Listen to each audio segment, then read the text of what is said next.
जैन बच्चों, तो कैसे आप सभी? आशा करते हैं आप सभी अच्छे होंगे। आज हम पढ़ेंगे नरेशंस। ठीक है, नरेशंस में क्या पढ़ेंगे? हमने अफर्मेटिव वाक्यों के नरेशंस के बारे में हमने पढ़ लिया है कि कैसे डायरेक्ट स्पीच से इनडायरेक्ट स्पीच बनता है। ठीक है, आज हम पढ़ेंगे कैसे इंट्रोगेटिव वाक्य का नरेशंस बनता है। ओके, इंट्रोगेटिव वाक्य का मतलब प्रश्नवाचक। ओके, समझ रहे हो? जैसे मैं आपको एक वाक्य लिख के दे देता हूँ, जैसे I said to Manoj are you playing here. तो इस वाक्य की कैसे इनडायरेक्ट स्पीच बनेगी इसके बारे में आज पढ़ेंगे हम। एकदम स्टेप टू स्टेप पढ़ेंगे, सारे रूल्स जानेंगे, फिर हम इसकी इनडायरेक्ट स्पीच बनाएंगे। ठीक है बच्चों, तो जैसे अपन ने पढ़ा है कि जो रिपोर्टिंग वर्ब का सब्जेक्ट है और ये जो ऑब्जेक्ट है, रिपोर्टिंग वर्ब मतलब ये कोमा और इनवर्टेड कोमा के बाहर वाला जो सेंटेंस होता है वह रिपोर्टिंग वर्ब का होता है, और ये जो अंदर वाला होता है वो रिपोर्टेड स्पीच का होता है। ठीक है, तो ये इनवर्टेड कोमा के बाहर वाला वाक्य रिपोर्टिंग वर्ब का होता है और इनवर्टेड कोमा के अंदर वाला वाक्य रिपोर्टेड स्पीच का होता है। ठीक है, तो मैंने बताया था आपको कि रिपोर्टिंग वर्ब के जो सब्जेक्ट है और जो ऑब्जेक्ट है उसमें हम कोई परिवर्तन नहीं करते। तो अपन क्या लिखेंगे? आई का आई लिखेंगे और मनोज का मनोज लिखेंगे। मैं बिना बातें करे आपको इसलिए पढ़ा रहा हूँ ताकि आपका पूरा समय अपनी जो पढ़ाई है उसमें लगा रहे, किसी और काम में ना लगे। ठीक है, फिर मैंने बताया था कि ये जो सेड है अगर इसके साथ टू जुड़ा हुआ है तो अपन इसको टोल्ड में कन्वर्ट करेंगे, यानी से वर्ब को टेल में कन्वर्ट करेंगे, ये बताया था। ये चीजें मैंने बताई थी अफर्मेटिव वाक्य के लिए, लेकिन अपन पढ़ रहे अभी इंट्रोगेटिव वाक्य है कि नहीं। तो इंट्रोगेटिव वाक्य में क्या होगा? अगर से के साथ टू हो या ना हो, ठीक है, अपन से को टू हो चाहे ना हो अपन इसको आस्क में बदलेंगे। ओके, इसी प्रकार अगर कोई सेड होगा, सेड के साथ टू होगा तो सेड टू को भी बदल देंगे, या सेड ओनली सेड होगा तो उसको किसे बदलेंगे? आस्क्ड में। ठीक है, विल से टू होगा तो इसको अपन आस्क में बदलेंगे। लेकिन आपको पता होना चाहिए कि ये वाक्य इंट्रोगेटिव है या अफर्मेटिव। ठीक है, इंट्रोगेटिव वाक्य की शुरुआत या तो हेल्पिंग वर्ब से होगी या फिर WH वर्ड से होगी। WH वर्ड मतलब जैसे वाई है, हु है, वॉट है, हाउ है, यानी जो प्रश्न पूछते हैं ना वो WH वर्ड वो होंगे। ठीक है, विच है, वेयर है, तो हुम है, तो ये क्या अपने WH वर्ड है, इनसे वाक्य की शुरुआत होगी, तब अपन इस वाक्य को इंट्रोगेटिव मानेंगे। और हेल्पिंग वर्ब आप जानते ही हो, है कि नहीं? तो कैसे बनती है? तो अपने को पता चल गया कि ये WH वर्ड वाक्य है, और लास्ट में वाक्य के लास्ट में क्या मिलेगा? क्वेश्चन मार्क मिलेगा। ठीक है, तो यहाँ पे क्वेश्चन मार्क है और हेल्पिंग वर्ब से वाक्य की शुरुआत है, तो आपने आइडेंटिफाई कर लिया कि कौन सा वाक्य है, WH वर्ड का वाक्य है, मीन्स इंट्रोगेटिव सेंटेंस है। तो इसकी पैसिव वॉइस कैसे बनेगी, है ना? तो अपन जो सेड टू है इसको किस में बदलेंगे? आस्क्ड में। ठीक है, फिर कनेक्टिव वर्ड यानी इंट्रोगेटिव वाक्य है तो कनेक्टिव वर्ड किसका प्रयोग करेंगे? कनेक्टिव वर्ड इफ का प्रयोग करेंगे। ठीक है, और अब हमने जो अफर्मेटिव वाक्य है उन्होंने उसमें कौन से कनेक्टिव वर्ड का उपयोग किया था? कनेक्टिव वर्ड दैट का प्रयोग किया था, और इंट्रोगेटिव में अपन कनेक्टिव वर्ड इफ का प्रयोग करेंगे। ठीक है, तो यहाँ पे लगा देना अपने को इफ। ठीक है, और हमेशा इंट्रोगेटिव वाक्य की इनडायरेक्ट स्पीच हमेशा अफर्मेटिव बनती है। ठीक है, तो अपने को इसको अफर्मेटिव बनाना है कि नहीं? यानी ये हेल्पिंग वर्ब यहाँ पे लगानी है हमें। ठीक है, तो अपने को ये चेंज करना है पहले। तो बाकी का रूल वही है जैसा हमने जो अफर्मेटिव सेंटेंस पे लगाए थे ना, कि अगर सब्जेक्ट फर्स्ट पर्सन है तो उसको रिपोर्टिंग वर्ब के सब्जेक्ट के अनुसार चेंज कर देंगे, अगर सेकंड पर्सन है तो उसको ऑब्जेक्ट के अनुसार चेंज कर देंगे, और अगर थर्ड पर्सन है तो उसमें कोई चेंजेस नहीं करेंगे, जैसा है वैसा का वैसा अपन उतार देंगे। तो हमें यू दिया हुआ है और यू हमें पता है कौन सा पर्सन है, सेकंड पर्सन है, और second person according to subject object change होता है, ऑब्जेक्ट हमारा मनोज, मनोज मीन्स मनोज के लिए प्रोनाउन यूज होगा ही, तो हमें इफ के बाद में ही यूज करना है, ठीक है। फिर ये जो मैंने बताया था कौन सी टेंस का वाक्य, आपको ये आइडेंटिफाई करना है। आपने आइडेंटिफाई किया कि sir is am are plus verb की फर्स्ट फॉर्म प्लस आईएनजी दिखा रखा ऊपर, तो मीन्स ये कौन से टेंस का वाक्य है, प्रेजेंट कंटिन्यूस टेंस का वाक्य है। तो इसकी इनडायरेक्ट स्पीच किसमें बनेगी, पास्ट कंटिन्यूस में बनेगी। तो हमें ही के साथ क्या लगाना पड़ेगा, वाज लगाना है, वर प्लस वर्ब की फोर्थ फॉर्म, तो ही के साथ हम क्या पुट करेंगे, वाज, ठीक है। फिर प्लेइंग का प्लेइंग, ओके। फिर हियर, हियर को किस में चेंज करेंगे, दियर में, और फुल स्टॉप लगा देंगे, ओके। तो ये वाक्य मैंने आपको ड्रॉ कर दिया, आप देख सकते हो आराम से, ठीक है। अपन देखेंगे हम नेक्स्ट वाक्य की कैसे बनती है पैसिव। ये तो मैंने आपको थोड़ा समझाने की कोशिश की है कि कैसे बनेगी इसकी डायरेक्ट इनडायरेक्ट, ओके। अभी मैं नेक्स्ट वाक्य लिखूंगा, उसमें आपको आइडेंटिफाई करना है। जैसे मैंने लिखा, he said to me, did you give me your pen, question mark और जो, ठीक है। तो इसकी इनडायरेक्ट स्पीच बनाना है। तो आपको पता है कि इनवर्टेड कॉमा के बाहर वाला वाक्य कौन सा होता है, रिपोर्टिंग वर्ब का होता है। तो इसके जो सब्जेक्ट है और जो ऑब्जेक्ट है उसमें कोई चेंजेस नहीं करेंगे। फिर हम देखेंगे कि वाक्य इंट्रोगेटिव है, अफर्मेटिव है, नेगेटिव है। तो हमें पता चल गया कि डिड से शुरुआत है, लास्ट में क्वेश्चन मार्क है, तो ये कौन सा वाक्य है, इंट्रोगेटिव का वाक्य है। तो अपन क्या करेंगे, जो सेड टू है उसको किस में बदलेंगे, आस्क्ड में बदलेंगे, ठीक है। फिर हमने पढ़ाया कि कनेक्टिव वर्ड इफ का प्रयोग करते हैं अगर वाक्य इंट्रोगेटिव है, तो है कि नहीं। तो हम कनेक्टिव वर्ड क्या ऐड करेंगे, इफ ऐड करेंगे, ठीक है। फिर हम देखेंगे कि रिपोर्टिंग वर्ब का जो सब्जेक्ट है वो कौन सा पर्सन है, कौन सा पर्सन है, सेकंड पर्सन है। Second person according to object change होता है, और ऑब्जेक्ट हमारा है मी, तो मी का सब्जेक्ट क्या होगा, आई, आई मी लिखते हैं ना, तो इसका सब्जेक्ट आई होता है, ठीक है, आई। फिर हम देखेंगे कि कौन से टेंस का वाक्य है। तो हमें जो दिया गया सेंटेंस है वह डिड प्लस वर्ब की फर्स्ट फॉर्म है। ये चेंज होता है किसमें, पास्ट परफेक्ट में, यानी हेड प्लस वर्ब की थर्ड फॉर्म में चेंज होगा, ठीक है। यानी अफर्मेटिव तो होगा, तो यहाँ पे क्या होगा, हेड प्लस गिव की थर्ड फॉर्म गिवन, यानी अगले जो पास्ट सिंपल होता है उसकी इनडायरेक्ट स्पीच किसमें बनती है, पास्ट परफेक्ट में बनती है, ठीक है, given.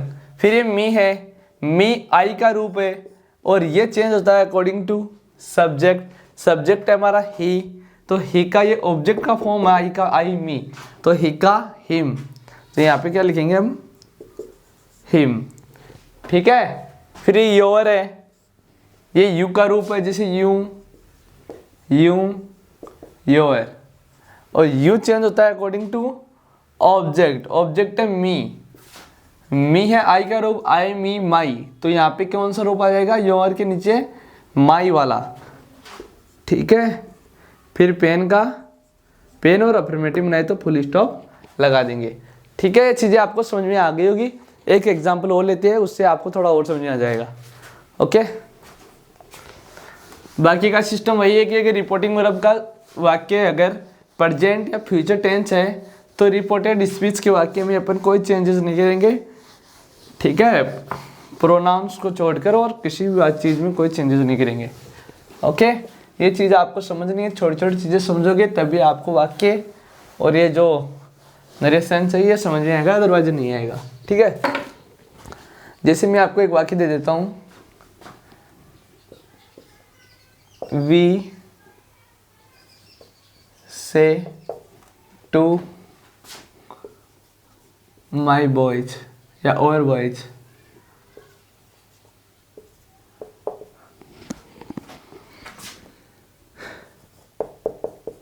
Will you play today, ये बनाना है, ठीक है। तो अपन बना देंगे इसकी आराम से, बना दोगे ना आप लोग, अरे बना दोगे ना भाई। तो अपन क्या करेंगे, जो रिपोर्टिंग वर्ब का सब्जेक्ट और ऑब्जेक्ट है उसमें कोई चेंजेस नहीं करेंगे, यानी वी का वी, और बॉयज का और बॉयज, और विल से को देखिए यहाँ पे हेल्पिंग वर्ब शुरुआत है, लास्ट में क्वेश्चन मार्क है, तो इनडायरेक्ट स्पीच का वाक्य है, तो यहाँ पे अपन से को आस्क में बदलेंगे। मैंने बताया था कि से को किस फॉर्म में बदलेंगे, आस्क में बदलेंगे। अगर यहाँ पे सेड है सेकंड फॉर्म है से की, तो यहाँ पे आस्क का सेकंड फॉर्म आस्क्ड लगा देंगे, ठीक है, आस्क। फिर कनेक्टिव वर्ड इफ, फिर अफर्मेटिव बनानी है, मैंने बताया था आपको, बताया था ना। तो यहाँ पे यू है सब्जेक्ट, यू कौन सा पर्सन है, सेकंड पर्सन है, तो second person according to object, object है योर बॉयज यानी प्लूरल प्रोनाउन, और प्लूरल प्रोनाउन के लिए कौन सा प्रोनाउन यूज होता है, दे। प्लूरल नाउन के लिए कौन सा प्रोनाउन यूज होता है, दे, तो यहाँ पे लिखेंगे अपन दे, ठीक है। फिर मैंने बताया था अगर वाक्य आपका प्रेजेंट सिंपल टेंस है या पास्ट फ्यूचर सिंपल टेंस होगा, तो आपकी रिपोर्टिंग वर्ब के जो प्रोनाउन हो उसके अलावा किसी भी चीज़ में अपन चेंजेस नहीं करेंगे। तो यहाँ पे दे के साथ विल आएगा और प्ले का प्ले आएगा। अदरवाइज हम यहाँ पे अगर यहाँ पे सेड होता तो हम इसको किस में बदलते, वुड में बदलते हैं, ठीक है, और टुडे का टुडे रहेगा और ये फुल स्टॉप, ठीक है। ये चीज़ें आपको समझ में आ गई होगी। अगर कहीं पे भी कोई भी दिक्कत लगी हो तो आप कमेंट कर सकते हो, ओके। नेक्स्ट वाक्य लिखते हैं हम, जैसे he says to me I am your biggest fan, am I your biggest fan, ठीक है। तो इसकी इनडायरेक्ट स्पीच बनानी है। तो हमें पता है रिपोर्टिंग करके सब्जेक्ट और ऑब्जेक्ट में कोई परिवर्तन नहीं करेंगे, यानी ही का ही, मी का मी। सेज को किसमें बदलेंगे, आस्क्स में, क्योंकि इंट्रोगेटिव वाक्य है, ठीक है। फिर कनेक्टिव वर्ड को क्या लगाएंगे, इफ कनेक्टिव वर्ड लगाएंगे, ओके। फिर है ना ये जो रिपोर्टिंग वर्ड का अगर सब्जेक्ट फर्स्ट पर्सन है तो हमें पता चल गया कि कौन सा पर्सन है, फर्स्ट पर्सन है, और first person according to subject change होता है। तो सब्जेक्ट क्या है हमारा, ही, तो यहाँ पे क्या आएगा, ही, ठीक है। फिर अपन जो एम है उसको चेंज नहीं करेंगे, क्यों नहीं करेंगे, क्योंकि यहाँ पे कौन सा टेंस है, प्रेजेंट सिंपल टेंस है, और first form plus S A S, तो हम आगे वाले वाक्य में आई टेंस में कोई चेंजेस नहीं करेंगे। तो यानी हम ई के साथ ई जाएगा, एम आएगा, आर ई जाएगा, ठीक है। फिर है योर, तो योर चेंज होगा कौन किसके अकॉर्डिंग, ऑब्जेक्ट के अकॉर्डिंग। ऑब्जेक्ट हमारा मी, तो मी का क्या होता है थर्ड रूप, माई, फिर बिगेस्ट फैन, ठीक है। आशा करते हैं चीज़ें भी आपको समझ में आ गई होगी, कोई दिक्कत नहीं होगी आपको, ठीक है। एक दो एग्जाम्पल्स और दे लेते हैं ताकि आपकी जो भी समस्या है, जो भी दिक्कत है आपकी, वो दूर हो जाएगी।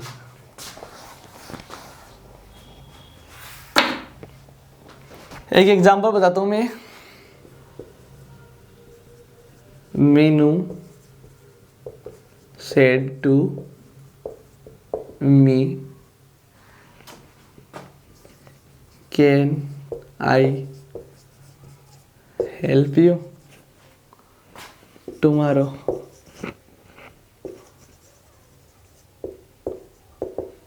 ये वाक्य मैंने डाला है, ठीक है।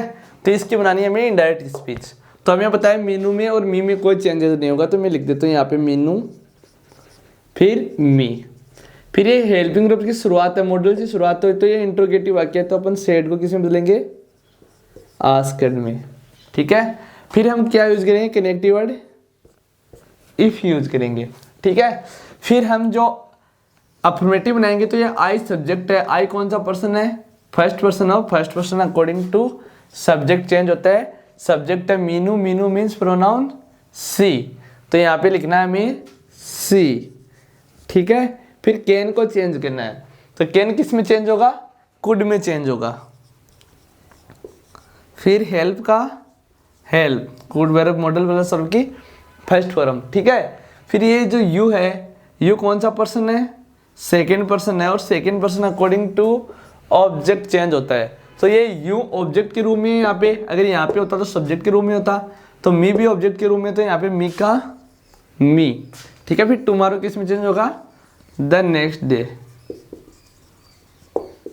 ठीक है, इस प्रकार आपको पैसिव वॉइस इनडायरेक्ट स्पीच आपको बना लेनी है, कोई दिक्कत नहीं है। जो जिन बच्चों ने जिन टीचरों ने पैसिव वॉइस इनडायरेक्ट स्पीच का नाम ले लेके लोगों के दिमाग में बुखार बना रखा था, उनके लिए मुंह पे ये तमाचा है कि इतना इजी होता है ये सब कुछ। ठीक है, लोग आपको बताते होंगे कि इंग्लिश ग्रामर बहुत हार्ड है, बहुत हार्ड है, ये हार्ड है, पैसिव वॉइस हार्ड है, नरेशंस हार्ड है, वो हार्ड है, क्वेश्चन टेक हार्ड है। कुछ भी चीज़ हार्ड नहीं है जब तक कि आप उसमें सीखने के लिए न उतरो। ठीक है, अगर आप पहले से दिमाग में साइकोलॉजी बना लोगे कि ये हार्ड है, ये समझ में नहीं आएगा, तो भाई वो बिल्कुल नहीं आएगा। चाहे मेरे से पढ़ो, चाहे किसी और से पढ़ो, चाहे कितने भी बलवान टीचर से पढ़ लो आप। ठीक है, तो आपको पहले तो अपने दिमाग की जो साइकोलॉजी है कि इंग्लिश मेरे को नहीं आती, वो दूर करनी है। और फिर स्टेप बाय स्टेप, जैसे मैंने आपको 12 टेंस पढ़ाए, एक दिन का एक टेंस पूरा किया है, उसमें प्रॉपरली टेंस सिखाने की कोशिश की है। तो पहले आप वहाँ से टेंस सीखे, टेंस के साथ मैंने करेक्ट फॉर्म मेन वर्ब पढ़ाया तो वो सीखे, फिर आप पैसिव वॉइस सीखे वहाँ से, और पैसिव वॉइस से आगे बढ़ते हुए आप सीखे इनडायरेक्ट स्पीच। और मैंने एक क्वेश्चन टैग पढ़ा रखा है जो बहुत पहले पढ़ाया था, शायद आपको अच्छा लगे या ना लगे उसके बारे में नहीं कह सकता, लेकिन मैंने मेरी पूरी कोशिश की है कि ये चीज़ें पढ़ाई है। इस स्टेप बाय स्टेप अगर आप पढ़ोगे तो आपको कोई भी चीज़ हार्ड नहीं लगेगी, कोई भी चीज़ ठप नहीं लगेगी। ठीक है, जब तक आप अपने दिमाग का जो ये वहम है कि ये मेरे से नहीं होगा वो नहीं निकाल देते, तब तक सभी चीज़ें आपको हार्ड ही लगेगी, चाहे किसी भी टीचर से, किसी भी कोचिंग इंस्टीट्यूट से आप पढ़ लेना। ठीक है, नेक्स्ट है, जैसे मैं एक अब WH वर्ड वाला डालता हूँ मैं, जैसे नीतू सेड टू गोपाल। ये जी बड़ा आएगा कि किसी का नाम हो तो बड़ा आएगा, बाद आप कमेंट बॉक्स में कमेंट करोगे। ठीक है, why are you coming here, ये क्वेश्चन पूछा इसने कि तुम क्यों आए हो यहाँ पे। ठीक है, तो हमने पढ़ा है कि जो रिपोर्टिंग का सब्जेक्ट और जो ऑब्जेक्ट होगा उसमें कोई चेंज नहीं करेंगे। नीतू का नीतू रहेगा और गोपाल का गोपाल रहेगा। ठीक है, फिर ये जो सेड टू है इसको चेंज करेंगे हम किस में, आस्क करने, क्योंकि इंट्रोगेटिव सेंटेंस है। फिर अगर ये वाक्य अगर हेल्पिंग वर्ब से शुरू हो इंट्रोगेटिव वाक्य, तब हम कनेक्टिव वर्ड इफ यूज करेंगे। ठीक है, और अगर ये WH वर्ड से शुरू हो तो हम उसी WH वर्ड का यूज करेंगे। ठीक है, आपको ये चीज रिमाइंडर करनी है, याद रखने अगर वाक्य की शुरुआत हेल्पिंग वर्ब से हो तो हम कनेक्टिव वर्ड इफ यूज करेंगे। अगर वाक्य अफर्मेटिव हो तो कनेक्टिव वर्ड दैट यूज करेंगे। अगर WH वर्ड से वाक्य शुरुआत हो वाक्य की तो उसी WH वर्ड का अपन यूज करेंगे। ठीक है, तो गोपाल के फिर वाई, कनेक्टिव वर्ड वाई। ठीक है, फिर अपन बनाएंगे इसको अफर्मेटिव। मैंने बताया था इंट्रोगेटिव वाक्य पे इनडायरेक्ट स्पीच भी अफर्मेटिव बनती है। ठीक है, तो अपन जो ये यू है, यू कौन सा पर्सन है, सेकंड पर्सन है, और second person according to object change होता है। ऑब्जेक्ट हमारा गोपाल, तो गोपाल के लिए कौन सा प्रोनाउन आएगा, ही, तो वाई ही। फिर ही के साथ ये देखो चेंज होगा क्योंकि यहाँ पे रिपोर्टिंग वर्ब का पास्ट सिंपल टेंस है। ठीक है, तो ये चेंज होगा, ये किस में होगा, पास्ट परफेक्ट कंटिन्यूअस में चेंज होगा। अगर वाक्य पास्ट कंटिन्यूअस है तो पास्ट परफेक्ट कंटिन्यूअस में, प्रेजेंट कंटिन्यूअस है तो पास्ट कंटिन्यूअस में। ये चीज़ें मैंने आपको बहुत पहले पढ़ाई थी, और अगर जिस भी भाई को हमें ये चीज़ें देखनी है वो एक क्लास डाली हुई है हमारे चैनल पे, प्ले लिस्ट में है, वो आप देख सकते हो। ठीक है, लिंक आपको डिस्क्रिप्शन बॉक्स में मिल जाएगा। तो एक के साथ क्या आएगा, was, present simple, present continuous तो पास्ट कंटिन्यूअस, फिर कमिंग का कमिंग, और हियर का डियर और फुल स्टॉप। ओके, तो ये कर लोगे आप आसानी से, कर लेगो ना, कर लोगे ना। चलो एक और वाक्य डाल देता हूं मैं, ही said to him, what do you know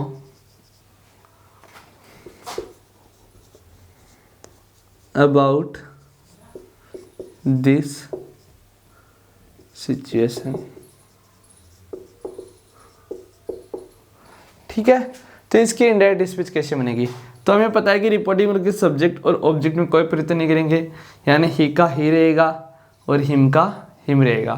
WH word से शुरुआत है तो सेड टू को आस्क के में बदलेंगे। कनेक्टिव वर्ड अगर WH वर्ड से शुरुआत है तो WH वर्ड का ही प्रयोग करेंगे, वॉट।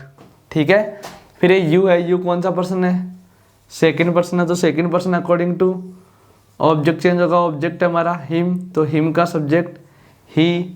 ठीक है, ये डू है, डू यानी प्रेजेंट सिंपल है तो चेंज होगा पास्ट सिंपल में।